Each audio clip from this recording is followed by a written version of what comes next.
ሐዋርያ ስራ ላይ የተነገረው ልሳን ቋንቋ ለሰው ነው የተነገረው? ሰው እንዲሰማ ተብሎ ነው የተነገረው ወይስ ለእግዚአብሔር ተብሎ ነው የተነገረው? ና ክፈትና ሳይ እንጂ ትልቁ ላይ አድርገው አንዴ። ቋንቋ በግሪክ ሎጎስ ነው የሚባለው ብሏል። አውጣ ወዳጅ። አሁን ስለ ቋንቋ አይደለም እኮ ያወራን ያለ ነው። ቋንቋ በግሪክ ሎጎስ ነው የሚባለው ብሏል። አውጣና ሳይኝ እባክህ። ኦኬ፣ አሁን ስለ ቋንቋ አይደለም ስለ ልሳን እኮ ነው ያወራን ያለ ነው። አሁን እኔ ስለ ቋንቋ አይደለም ስለ ልሳን ነው። ስለ ልሳን እኮ ነው ያወራን ያለ ነው። ካሜራን ክፈትና ማስረጃ አንሰጣል። ለምንድን ነው የማትመልሱት እኮ ነው? ካሜራን ክፈትና ላልከው ነገር ማስረጃ ይሄን ከመለሳችሁልኝ በኋላ ማስረጃውን አመጣለሁ። ማስረጃ አለ ወይስ የለህም? ቅዱስ ከመለሳችሁልኝ በኋላ አመጣለሁ። ማስረጃ አለ ወይንስ የለህም? መጀመሪያ መልሱልኝ። ማስረጃ አለ ወይስ የለህም? አሁን ራሱ በጣም የሚያሳዝነው ማለት ነው መሳሳቱን አያምንም። የመምህር ዘላለም ወንድሙ እረፍት በጣም ነው ውስጤን እንትን ያረበሸው እውነቱን ለመናገርና ጥቂት ደቂቃ ብናስባቸው ደስ ይለኛል። ብርታታቸውን፣ ጥንካሬያቸውን በእሳቸው ያልተማረ የለም። እኔ እንኳን ተክለ ሳይሮስ ሰንበት ትምህርት ኢትዮጵያ ማይደርስባት ልደታ ማለት ነው በደንብ አስተምረውኛል። ሐዋርያ ስራ ላይ የተነገረው ልሳን ቋንቋ ለሰው ነው የተነገረው? ሰው እንዲሰማ ተብሎ ነው የተነገረው ወይስ ለእግዚአብሔር ተብሎ ነው የተነገረው? ተናጋሪዎቹ የተናገሩት በሰው ቋንቋ ነው። አሁን የተጻፈው ማለት ነው። ቆይ አንዴ አዳምጥ እንጂ የተነገረው ቋንቋ የሰው ቋንቋ ነው። ይህን እንዴት መረዳት እንችላለን? እዛው ጋር ድንገት የሚነጥቅ አውሎ ንፋስ ከሰማይ ድምፅ መጣ፣ ተቀምጠው የነበሩበትን ቤት ሞላው፣ እንደ እሳትም የተከፋፈሉ ልሳኖች ታዩአቸው፣ በእያንዳንዳቸውም ላይ ተቀመጡባቸው፣ በሁሉም መንፈስ ቅዱስ ሞላባቸው። ሚዩት አድርግና አዳምጥ። በቃ ተመልሶልኛል አልኩ። ልታዘኝም ትፈልጋለህ? ቃዶች ተው እንጂ ሚዩት እንዳታበራ። ሚዩት አልጨረስኩም። ስፈልግ ነው ሲጨርስ ነው የምትቀጥለው። አንዴ ሊጨርስ ለምን እንዳስቆምከኝ ስለማቅ ማለት ነው። በሁሉም መንፈስ ቅዱስ ሞላባቸው፣ መንፈስም ይናገሩ ዘንድ እንደሰጣቸው በሌላ ልሳኖች። ምኖች? ልሳኖች። ልሳን ማለት ምን ማለት ነው? ቃሉ ግዕዝ ነው። ቋንቋ ማለት ነው። የሰው ቋንቋ ነው። በሌላ ልሳኖች ይናገሩ ጀመር። ሌላ የተባለው ከምን አንጻር ነው? ሌላ የተባለው ከነሱ አንጻር ነው። ለነሱ ሌላ ነው፣ የማያውቁት ማለት ነው። ለተናጋሪዎቹ አዲስ ነው፣ መንፈስ ቅዱስ የገለጠላቸው። ለሌሎቹስ? እንቀጥል። ከሰማይ በታች ካለ ሕዝብ ሁሉ በጸሎት የተጉ አይሁድ በኢየሩሳሌም ይኖሩ ነበር። ይህም ድምፅ በሆነ ጊዜ ሕዝቡ ሁሉ ተሰበሰቡ፣ እያንዳንዱም በገዛ ቋንቋው ሲናገሩ ይሰማ ስለነበረ የሚሉትን አጡ። ሕዝቡ ሁሉ ምን ይሰሙ ነበር? በገዛ ቋንቋቸው ሲነገር፣ እነዛ ሰዎች ሲናገሩ ይሰሙ ነበር። ተገርመውም ተደንቀውም እንዲህ አሉ። ምን አሉ? እነሆ እነዚህ የሚናገሩት ሁሉ የገሊላ ሰዎች አይደሉም እንዴ አሉ። በገሊላ ያሉ ሰዎች የእነዚህን ቋንቋ አይናገሩም ነበር። ለወትሮ አይታወቅም ማለት አይናገሩትም ነበር። የገሊላ ሰዎች ሆነው እንዴት በገዛ ቋንቋችን ይናገራሉ ብለው ተገረሙ። እኛም እያንዳንዳችን የተወለድንበትን የገዛ ቋንቋችንን እንዴት እንሰማለን አሉ። ከዛስ አገራቸውን ይዘረዝራል። የጳርጤና፣ የሜድ፣ የኢላሚጢዎች ሰዎች በሁሉም ወንዝ መካከል በይሁዳ በቆጶዲያ ያሉ እያለ ይቀጥላል። እስያ ያሉ አይሁድ ወደ ይሁድነት የገቡም አሉ እያለ ይቀጥልና እንደዚህ ይላል። የእግዚአብሔርን ታላቅ ስራ በልሳኖች ሲናገሩ እንሰማለን። ሁሉም ተገረሙና አመንትተው እርስ በርሳቸው እንጃ ይህ ምን ይሆናል አሉ። ምን ይሆናል እያሉ ተነጋገሩ ይላል። ስለዚህ እነዚህ ሰዎች ምንድነው የሰሙት? የገዛ ቋንቋቸውን። ለተናጋሪዎቹ ምንድነው? አዲስ። ይሄ ቋንቋ መንፈስ ቅዱስ የገለጸላቸው ነው። የገለጸላቸውም ለምንድነው? ወንጌልን እንዲያሰፉ ማለት ነው። ጨረስኩ። ኦኬ፣ በቃ አሪፍ መልስ ነው የመለስክልኝ። ቴንክ ዩ። እሺ፣ በቃ ሌላ ጥያቄ ልጠይቅ እና በቆሮንቶስ ላይ የተነገረው ልሳን ለሰው ነው ወይስ ለእግዚአብሔር ነው? እዛ ክፍል ላይ እሺ፣ የቱ ቁጥር ስንት ላይ? ቁጥር 2 ላይ። ቁጥር 2 በልሳን የሚናገር ሁላችሁም ስሙ ነው እያልኩ ያለሁት። እሺ በልሳን አሁን እዚህ ጋር በደንብ አድርጋችሁ ስሙ። እየተናገረ ያለው ስለ ልሳን ነው፣ ማለትም ስለ ቋንቋ። ስለዚህ ቋንቋ ግን ግላይሶሊያ ነው የሚባለው፣ ማብራሪያ ይሰጣል። አዳምጣ። ቋንቋ አይደለም፣ ቋንቋ እኛ የምናወራው አይደለም። ልሳን ግላይሶሊያ ነው በእንግሊዝኛ አይደለም፣ ማን በግሪክ። ምን ማለት ነው? ቋንቋ አይደለም፣ እኛ የምናወራው ቋንቋ አይደለም። ቋንቋ አይደለም። እሺ ማን የሚያወራው ቋንቋ ነው? ግላይሶሊያል ተብሎ የተባለው እዛ ክፍል ላይ ቋንቋ ነው። እዛ በግሪክ እንደዛ ተብሎ እና ምንድን ነው? እሺ ጎይድ ቀጥል። አመጣለሁ ችግር የለውም። ቆይ ምንድን ነው ታዲያ? ጠያቂው ነኝ እኮ ምንድን ነው? ጠያቂው ነኝ አልኩህ። ቀጥል። እሺ አንተ የተጠየቅከውን መልስ እኮ። የተጠየቅኩትንማ ልመልስ ነው፣ ግን መሀል ገብተህ ሌላ ነገር ስላወራ ምን ማለት ነው አልኩ። ትመልሰዋለህ? ልሳን ማለት ነው። ልሳን ስል ያው በአማርኛ አቻ ቃሉ ምናልባት እንትን ባይልም ያው ሰው በግሪክ ልሳን ማለት ምን ማለት ነው? ቆይ በአማርኛ ቋንቋ ልሳን ማለት ምን ማለት ነው? ቃዱሽ ልሳን ማለት እኮ በግሪክ ቋንቋ እኮ ነው። ቋንቋ ለምንድን ነው? ቋንቋ አይደለም አልከኝ እኮ እኔ። አሁን እኮ እየተናገድከው ነው የሆነብኝ። ልሳን ቋንቋ ነው እኮ ግን ሳሙኤል የሚነገር አይደለም ነው። እዛ ቆሮንቶስ ላይ ግላይሶሊያል ተብሎ የተባለው። እሺ ቀጥል። አሁን አያስቅም። አይ ቀደም አንዴ ቋንቋ አይደለም ብለህ ተከራከርከኝ አይደለም? ቋንቋ አይደለም በግሪኩም እኮ ግላይሶሊያን የሚለው ወዘተ ምናምን ብለህ አልክ። ታዲያ ምንድነው ስል ቆይ አንዴ ወዳጄ ምንድነው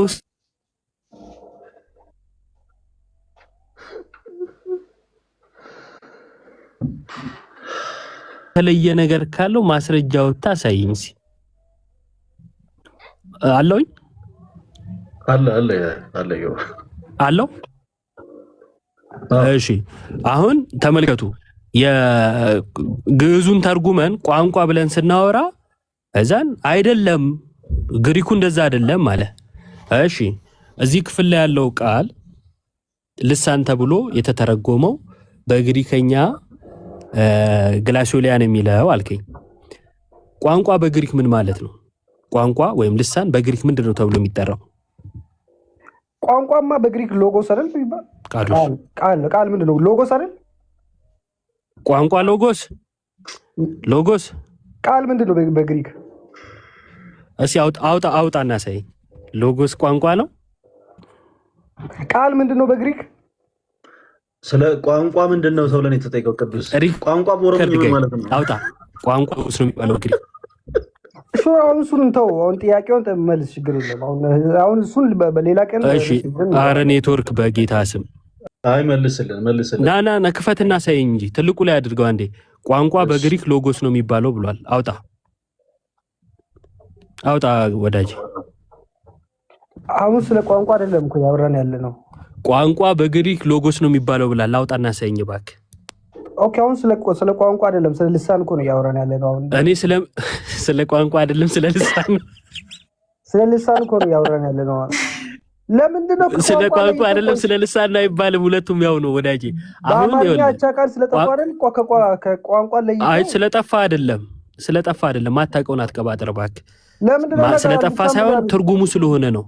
አሁን እንዲያርግልኝ ቃዶሽ ወንድሜ፣ ለምንድን ነው እና በግሪክ አንጣ ቃዶሽ በግሪክ ቋንቋ ሎጎ እንደሚባል አውጣና አሳየኝ እባክህ።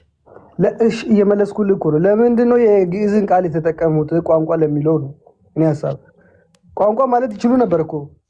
ለምንድን ነው የግዕዝን ቃል የተጠቀሙበት ምክንያት ንገረኝ።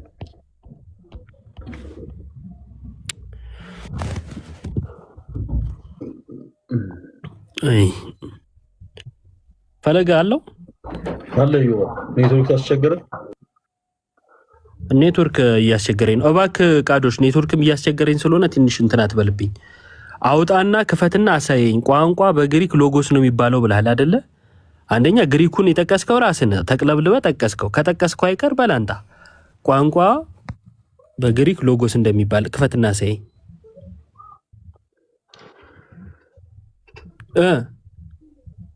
ቃል ነው ሎጎስ ብዬ ያልኩት ቋንቋ አይደለም። ማጠየቀ ስለ ቃል አሁን ሰርች አድርጋ መጣ። ስለ ቋንቋ ነው የተጠየቀው።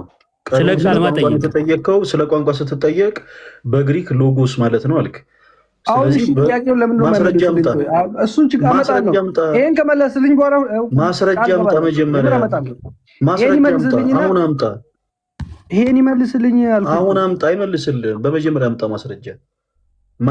ለመሸሽ ፈልጋችሁ ነው ከጥያቄው ልትሸሹ ፈልጋችሁ? የማያውቁትን ነገር መፈትፈት። አዎ እየሸሸን ነው። ማስረጃ አምጣ። አይ ለመሸሽ ከፈለጋችሁ እሺ ችግር የለውም። ማስረጃ ቶሎ በል። ማስረጃ ከመለሰ በኋላ አመጣሉ። ካሜራን ክፈተውና ማስረጃን እየሸሻችሁ ነው። ተው በቃ ካሜራን ክፈትና ማስረጃ አምጣ። ማስረጃውን አመጣለሁ ችግር የለውም። አሁን ይመልስ። እየሸሻችሁ ነው። መልስ አይደለም ይሄ የጣሊያን ጦር አይደለም። እዚህ ጋር የምንሸሸው አሁን መልስ ላለመመለስ እየሸሻችሁ ነው እኮ። ካሜራን ክፈትና ማስረጃ አንስጣል። ለምንድን ነው የማትመልሱት እኮ ነው ጥያቄ። ካሜራን ክፈትና ላልከው ነገር ማስረጃ ይሄን ከመለሳችሁልኝ በኋላ ማስረጃውን አመጣለሁ። ማስረጃ አለ ወይስ የለህም ቅዱስ? ከመለሳችሁልኝ በኋላ አመጣለሁ። ማስረጃ አለ ወይንስ የለህም? መጀመሪያ መልሱልኝ። ማስረጃ አለ ወይስ የለህም? አሁን ራሱ በጣም የሚያሳዝነው ማለት ነው መሳሳቱን አያምንም። እስቲ ቆይ አንዴ ሚዩት አድርግ በእናትህ። ለክርክር ብላችሁ ማለት ነው የሆነ ከሰውነት ተራቱት እባካችሁ። አሁን እንኳን መሳሳቱን አያምንም። ቋንቋ ሎጎስ ነው የሚባለው አለ። አንጣ ሲባል አይ ቆይቶ አሁን ሰርች አድርጎ ምናምን ያመጣውን ቃል ማለቴ ነው አለ። አሁን መልሶ ደግሞ አመጣለሁ። መጀመሪያ መልሱ ፈርታችኋል። ምን ማለት ነው? አንተው ተሳስተ ስትታረም እንኳን እንዴት አይገባህም? በጌታ ስም ቀጥል። ይዋዴሽ ኧረ እኔ ልቀጥል አይደለም፣ አንብበው በለውና ቀጥሉ። ያው እዚህ ከፍቼዋለሁ። ይዋድ መሮታል ከዚህ ሰው ጋር ማውራት። አንብበው በለው። ከእኔ ጋር በልሳን ካልሆነ በአማርኛ ራሱ አንግባባ። ምን ይላል እስቲ ቃዶሽ አንብበው። ኦኬ እሺ በቃ ታንክ ዩ። እሺ ስላመጣ አሁን ይቀጥል። በቃ እሱ አንብበው። ምን ይላል? አንብበው። ያ ምን ይቀጥል ነው? በል አንብበው እንጂ። ቆይ አንዴ ላውጣሽ። ምን ለፊት እኮ አውጥቶልሃል።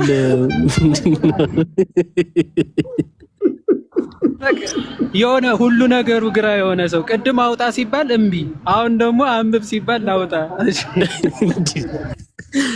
እንብላ ሲባል ምን እንበል ነው አሉ። ከባድ እኮ ነው። ለፌንድ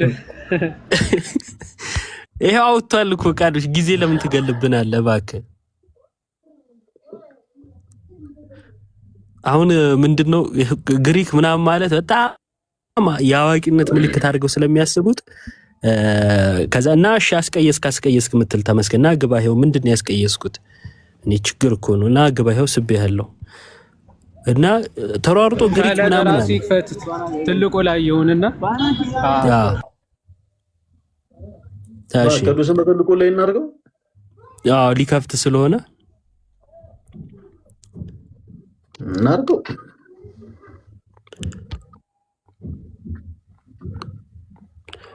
እሺ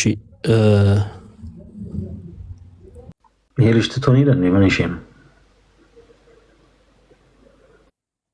አይ መልስ እኮ እየጠበቅኳችሁ ነው። ምን አይነት ሰው ነው? በጌታ ስም እየጠበቅኩ ነው ይላል እንዴ? ላመጣ ነው ቅዱስ። ኧረ በጣም ነው እኔ። እሺ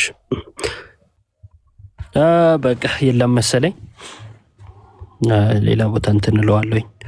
ያው የልሳን ልምምድ እንደው የተሻለ አሁን ከቃዶሽ የተሻለ እንደው እንትን የሚል ሰው የሚያብራራ ሰው ቢኖር ብዙ ነገር ማውራት ይቻላል።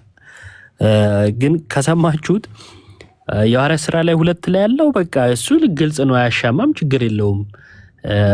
ለሐዋርያቱ የሚተረጎም የሚታወቅ ልሳን ነው የተሰጣቸው። አዲስ ቋንቋ ነው ወይ አይደለም ሲባል አዲስ ቋንቋ ነው ለነሱ። በቃ ለነሱ ምንድነው አዲስ ቋንቋ ነው። ቆሮንቶስ 14 ላይ ግን እንደዛ አይደለም አለ። ምንድነው ቆሮንቶስ 14 ላይ ለእግዚአብሔር ነው የሚነገረው አለ። አሃ ማይተረጎም ከሆነ አይነገር ያለው ለእግዚአብሔር ነው። ስለዚህ ለእግዚአብሔር ስትናገር ተርጓሚ ያስቀምጠ ነው። እግዚአብሔር ስለማያውቅ ቋንቋህን እያስተረጎምክለት ነው በሌላ ሰው።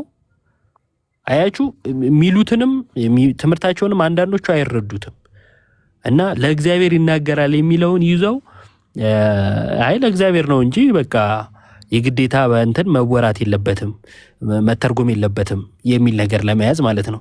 ይሄ ምን ያመጣል? በአዳራሽ ውስጥ የሚደረገውን አሁን ያለውን ጩኸት ቅድም ፈለገ የሚያሳየንን ጩኸት ለመሸፈኛ ነው፣ ለሌላ ነገር አይደለም። እሱን ለመሸፈን ነው። ግን ምንድነው ዋናው ነጥብ? ልሳን ቋንቋ ነው። ቅድም አይ በግሪኩ አይደለም አለ። ታዲያ ምንድን ነው የሚለው? አይ ቋንቋ ነው የሚለው። ልሳን ማለት ነው የከበደ። ልሳን ማለት ግዕዝ ነው፣ ቋንቋ ማለት ነው። ስለዚህ ቋንቋ የሚነገር ነው፣ ቋንቋው የሚተረጎም ነው። ለዛ ነው ጳውሎስ በማህበር መካከል ስትናገር ማይተረጎም ከሆነ አንተም ለጉባኤው እንግዳ፣ ጉባኤውም ለአንተ እንግዳ ያለው ማለት ነው። ስለዚህ እንደዚህ በልሳን ሲያብዱ ካያችኋቸው ምንድናቸው እነዚህ ሰዎች?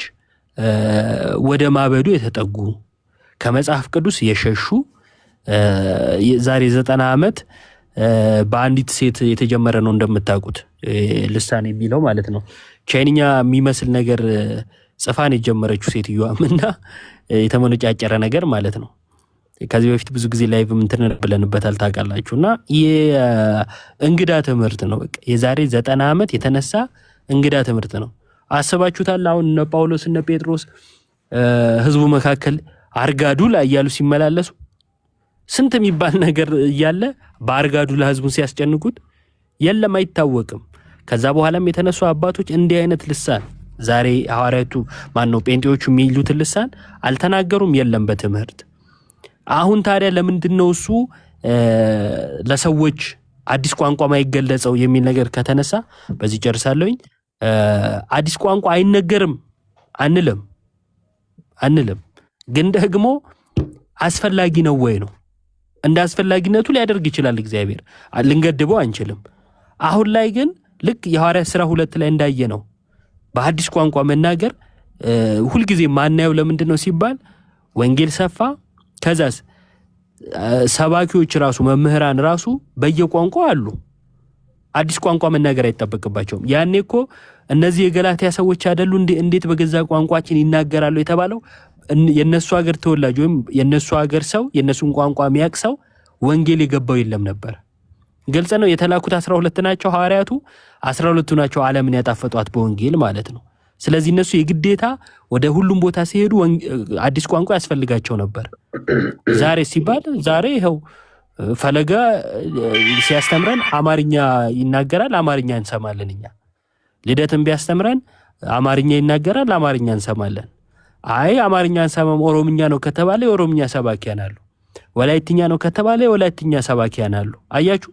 ስለዚህ እንደዛ አይነት ነገር መጠበቅ ግድ አይሆንም ማለት ነው። ግድ አይሆንም። ግን ደግሞ ምን ልክ አይደለም። ዛሬ ልሳን ተብሎ በየጫካው የሚጮሁትም መጽሐፍ ቅዱሳዊ ፈጽሞ አይደለም ማለት ነው። እግዚአብሔር ይስጥልን። ኦቦሌሶ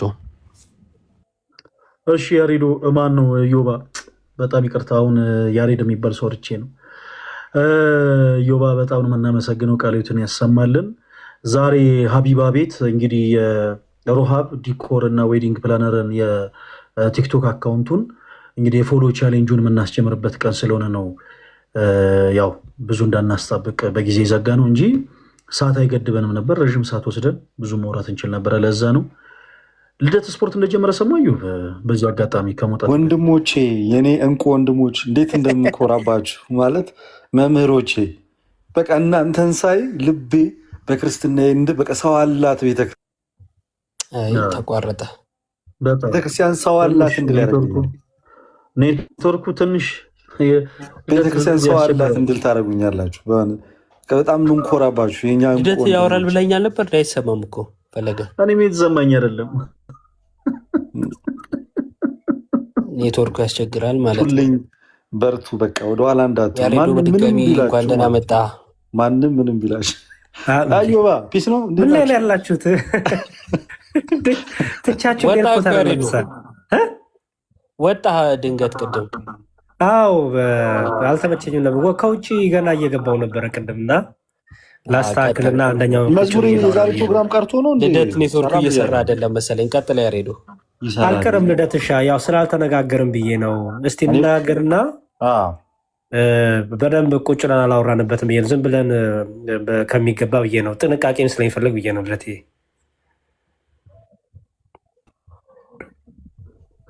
ስፖርት ጀምሯል። በዚህ አጋጣሚ ንገርልኝ ስላለኝ ያሬዶ እና ዮባ ማለት ልደት ትንሽ አይናፋር ነው። ስፖርት ጀምር ያለ ብሎ ትንሽ ቪዲዮ መስራትን ፈለገ፣ ላይቭ ላይ ማውራት ፈለገና ግን አንተ ኧረ ላይ ያወርቷል ፈለገ ቅድም ዝም ብለህ እንትኑን ፎሎ ብናስደረግ አይሻልም? ክፉ ደግ ባንነጋገር በይሳ መች ክፉ ደግ ተናገርኩኝ? ንገሩልኝ አልከኝ። የእኛ እርዳታ ያስፈልጋል። ልክ ስማ ጂም ገብቶ ማለት ነው 2 ደቂቃ እንደቆየ ላይቭ ይገባል። ከዛ ላይቭ ላይ ትንሽ ሾው ያሳየንና ሮጦ ላጠው ይወጣል። ቦርጭኔው ኮንክሪት እያረከው ነው የባሰ ወይ በደንብ ስራ መስሎ ነው። ዛሬ ልደት የምንድን ነው የሰራው? ዛሬ ሁለንተናዊ ሙሉ የአካል ብቃት እንቅስቃሴ ፈለገ ቢሮጥ ግን አሰብኩት እዛ እንትን ላይ ትሬድሜሉ አይችለውም፣ ይሰባል፣ አይችልም። እኔ ግን እዮባ ልደትሻ አንዴ የሆነ በጣም የመምህር ዘላለም ወንድሙ እረፍት በጣም ነው ውስጤን እንትን የረበሽ እውነቱን ለመናገር እና ጥቂት ደቂቃ ብናስባቸው ደስ ይለኛል። ብርታታቸውን፣ ጥንካሬያቸውን በእሳቸው ያልተማረ የለም። እኔ እንኳን ተክለ ሳይሮስ ሰንበት ትምህርት ኢትዮጵያ ማይደርስ ስብሐት ልደታ ማለት ነው በደንብ አስተምረውኛል።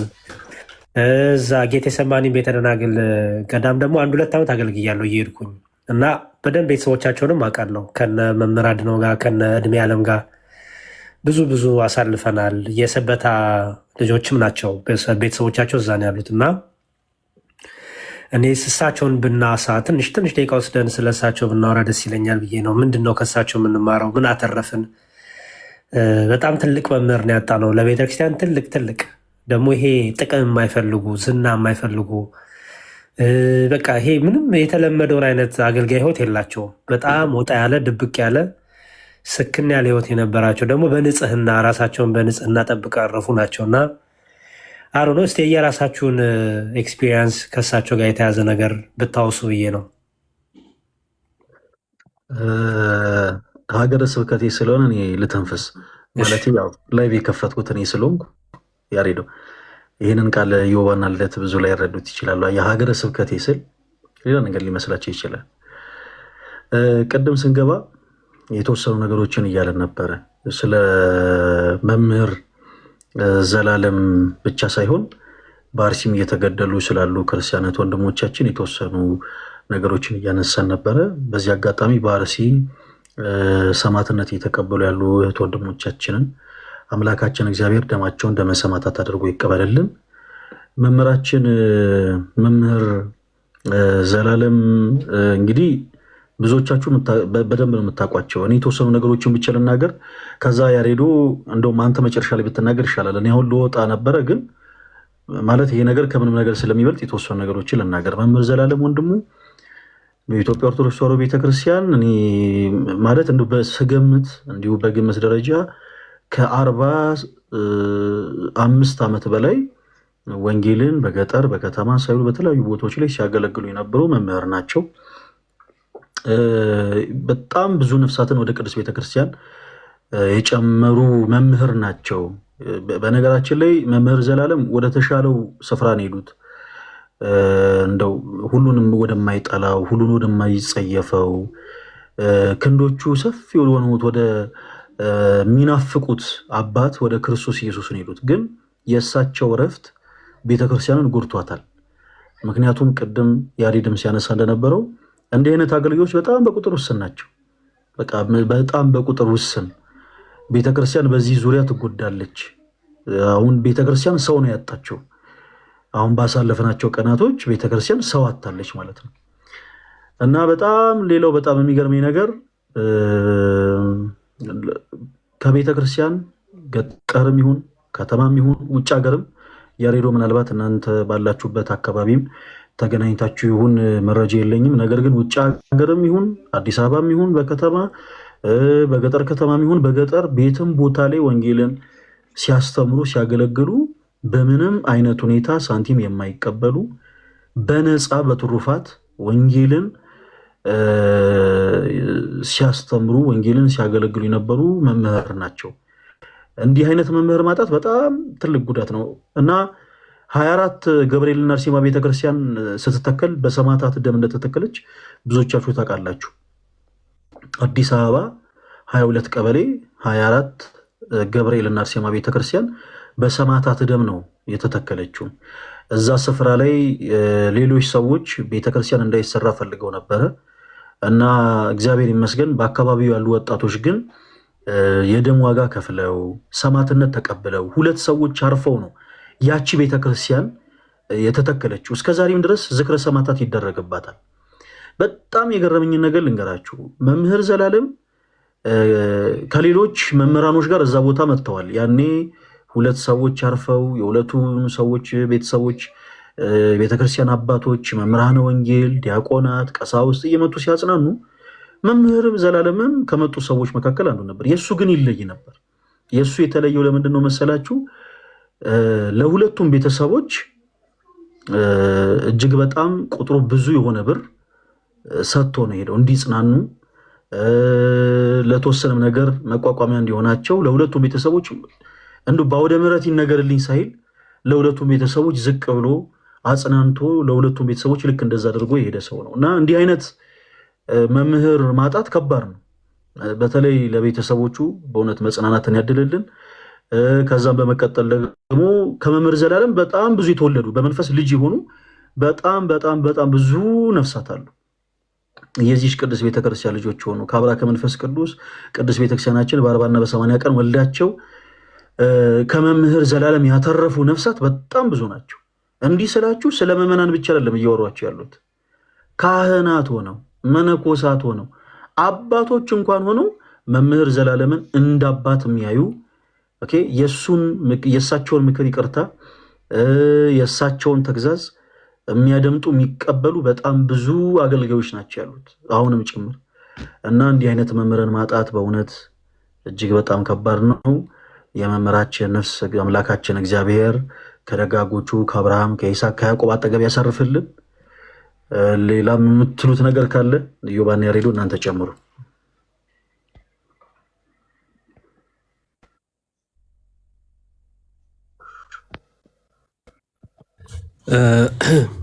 እሺ ያው በቅድሚያ መምህራችንን እግዚአብሔር ከቅዱሳኑ ከደጋጎች አባቶቻችን ጎን ያሳርፍልን።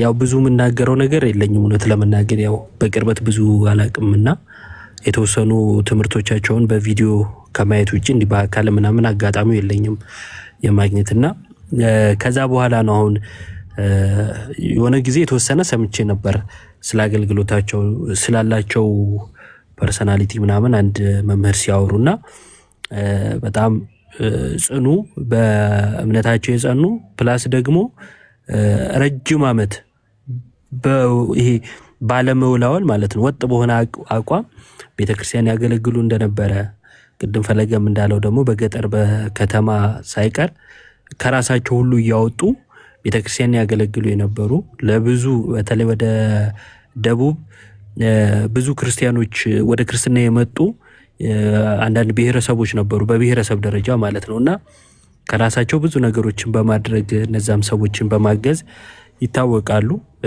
እና እግዚአብሔር እንግዲህ የፈቀደው ነው የሚሆነው። ግን ምንድነው የመምህራን እጥረት አለ ብዬ አምናለሁ እኔ በቤተክርስቲያናችን ከመከሩ ብዛት አንጻር ሰራተኛ ያንሳል ብዬ አስባለሁ። እንደዛ ባይሆን ብዙ ቦታዎች ላይ በደንብ በደረስን ነበርና እንደነዚህ አይነት ደግሞ በጣም ለቤተክርስቲያን የቀኑ ቤተክርስቲያንን እንደዚህ ህይወት ሰጥተው የሚያገለግሉ ሰዎችን ስናጣ ደግሞ ምን ያህል ቤተክርስቲያን ምንም ባትሆን ማለት በቤተክርስቲያን ደረጃ የምትሆነው ነገር ባይኖር ግን ደግሞ ጉዳት ይኖራል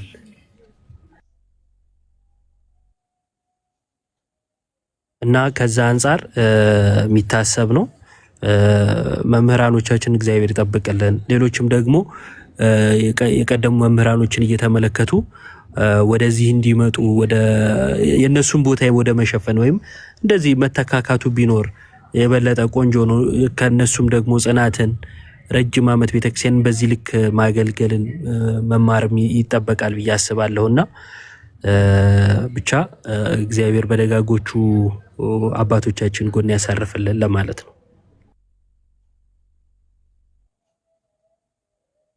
አሜን አሜን። ኢዮባይ ጥቂት ነገር ስለሳቸው ትንሽ ማውራት እችላለሁ ብዬ አምናለሁ። ምክንያቱም በደንብም ስለማውቃቸው። ዛሬ ዲሲ ማርያም ፕሮግራም አለ፣ እሱንም ላሳይ። እንዲሁም ዲሲ ያለ ሰው መሄድ እንዲችል ዲሲ ማርያም ዛሬ ፕሮግራም አለ የተዘጋጀ እና የእሱን ስኬጁል ላሳያችሁና ሰዎች ዲሲ ያላችሁ በተለይ ሄዳችሁ እንትን ማለት አለባችሁ። ከተመቻችሁ ፕሊዝ ሄዳችሁ ብትካፈሉ ብዬ አድቫይዝ አደርጋለሁ። ይሄ ነው ፕሮግራሙ የዛሬ የተዘጋጀው። ርዕሰ አድባራት ደብረ ሰላም ቅድስት ማርያም የኢትዮጵያ ኦርቶዶክስ ተዋሕዶ ቤተክርስቲያን ይላል። የዲሲ ማርያም ናት ቤተክርስቲያን። እንግዲህ ይኸው ያገለገለህን ሰው ሞት ቸል አትበል፣ ምርር ብል አልቅስለት፣ አጽንተህ ምዘንለት፣ እንደ ሀገሩ ልማድ አልቅስለት፣ ስለ ሀገሩ ልማድ 1 ቀን 2 ቀን አልቅስለት። የብስጭት ሀዘን ኃይል የሚያደክም ስለሆነ ስለ ብስጭት ሀዘን እንዳይገባ ከዚህ በኋላ ለቅሶን ተው ይላል መጽሐፈ ሲራክ ምዕራፍ 38 ተቀምጧል። ይኸው እንግዲህ መርሃ ግብሮች አሉ። ዛሬ ማርች ከትናንት ጀምሮ ነው ፕሮግራሙ የነበረው። የዛሬው ፕሮግራም ሰኞ የካቲት 30 ያለው ፕሮግራም ምንድነው? ከቀኑ 12 ሰዓት ፒኤም ላይ እስከ 4 ሰዓት ፒኤም ምሳ ሰዓቱን ረፋዱ ማለት ነው። በላይኛው ትሬነር ላይ ለቅሶ መድረስ ላይ የፈልጉ ሰዎች ቦታው ክፍት ይሆናል። ከዛ ከ4 ሰዓት ተኩል እስከ 7 ሰዓት ተኩል የአካባቢው አድባራትና ገዳማት አገልጋዮች ህዝበ ክርስቲያኑ ተሰብስበው በሰርክ ጸሎትና በትምህርት ወንጌል ጠዋት በማብራት ስነስርዓት ሲዘከር ይመሻል። ከምሽቱ 7 ሰዓት ዛሬ ማለት ቤት በአሜሪካ አቆጣጠር ክቡር አስክሬናቸው ወደ ቤተክርስቲያን ይገባል። ከዛ ከሌሊቱ 1 ኤም ላይ ወይም በእናንተ ስንት ሰዓት ማለት ነው? ከሌሊቱ 7 ሰዓት ማለት ነው። የአካባቢው አድባራትና ገዳማት አገልጋዮች ህዝበ ክርስቲያኑ ተሰብስበው ሰዓታት ቆሞ ያድራሉ። ከዛ ማክሰኞ ጠዋት ከ9 ኤም እስከ 12 ፒኤም ነገ ማለት ነው በእኛ የአካባቢው አድባራትና ገዳማት አገልጋዮች ህዝበ ክርስቲያን ተሰብስበው ጸሎተ ፍትሐት ይደርሳል። ከዛ ማክሰኞ ነገ ማለት ነው በእኛ የህይወት ታሪክ ይነበባል። ከዛ በተጋባዥ እንግዶች ትምህርት ይሰጣል። ከዛ በአገረ ስብከቱ ሊቀ ጳጳሳት ብፁዕ አቡነ ፋኑኤል ቃለ ምዕዳንና ቡራኬ ተሰጥቶ ክቡር አስክሬኑ ወደ ትውልድ ሀገሩ ወደ ኢትዮጵያ ሽኝት ከተደረገ በኋላ ለመታሰብ የተዘጋጀው ጸበል ጸዲቅ ተቀምሶ የመርሃ ግብሩ ፍጻሜ ይሆናል ይላል። ስለዚህ ዲሲ አካባቢ ያላችሁ ተገኝታችሁ ጸሎት በማድረግ በመዘመር መምህር ዘላለምን እንድናስባቸው እንድንጸልይላቸው ለቤተሰቡ ማጽናናትን መንፈስ ቅዱስ እንዲሰጥ በጣም በጣም አደራ ላለው መሄድ የምትችሉ ሰዎች ባትቀሩ መልካም ነው። ማጠቃለያ ሀሳብ ምንድን ነው? ነጭ ልብስ ው ካህናትና አገልጋዮች እንዲሁም ምዕመናን በሙሉ ነጭ ልብስ ለብሳችሁ እንድትገኙ በአክብሮት እንጠይቃለን ይላል። ጥቁር ልብስ መልበስ ክልክል ነው፣ አይፈቀድም። የክርስቶስ ሙሽራ ናቸው፣ ክርስቶስን ያገለገሉ ናቸው። ማዘንስ ለእኛ ነው። እሳቸውን በእልልታ በዝማሬ ነው የምንሸኘው እና ነጭ ልብስ ኢትዮጵያን ቢሆን ነጭ ልብስ ለብሳችሁ ነው መቀበል ያለባችሁ። ጥቁር እንዲለበስ አይፈልጉም እሳቸውም ሲጀመር መምህር ዘላለምም እና ስለዚህ ይህን ቃላቸውን እንጠብቅላቸው። ለቤተሰቡ ሁሉ እግዚአብሔር መንፈስ ቅዱስ ማጽናናትን ይስጥልን። ሚዲያ ላይ መምህር ዳንኤል ወንድሙን ታውቋቸዋላችሁ። ቀሲስ ወይም ቤተ ወንጌል ወይም ቀሲስ ዳንኤል ወንድሙ የመምህር ዘላለም ወንድሙ ወንድም ናቸው። ስለዚህ እሳቸውንም እንግዲህ ያው በውስጥ ሜሴጅ እየጻፋችሁ እሳቸውንም እግዚአብሔር እንዲያበረታቸው አበረታቷቸው፣ አጽናኗቸው። አድነው ወንድሙ ይባልም ሰባኪ ወንድም አሏቸው፣ መምህር አድነው ወንድሙ።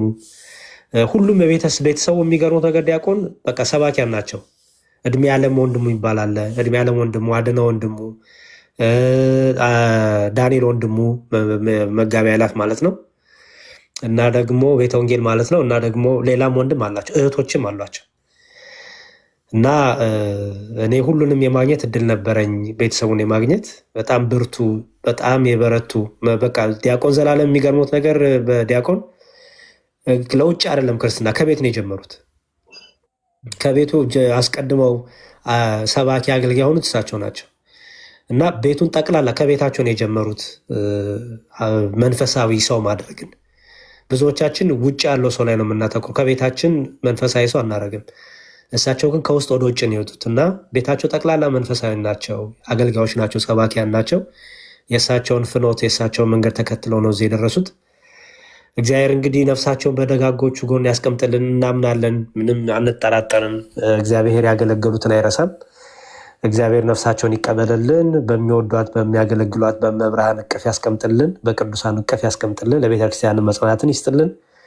እንደሳቸው አይነት እውነተኛ ሰባኪ፣ እውነተኛ መንጋውን ጠባቂ፣ እውነተኛ እረኛ እግዚአብሔር ይስጠን።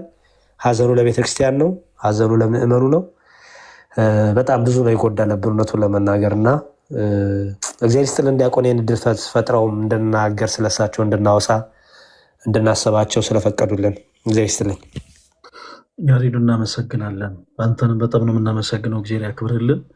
እንግዲህ ለቀሲስ ዳንኤልም ለመምህር አድነውም ለመምህር ዳንኤል አይ ቲንክ ለነሱ ለሁሉም እግዚአብሔር ለቤተሰቦቻቸው በአጠቃላይ እግዚአብሔር አምላክ መጽናናቱን ያድልልን።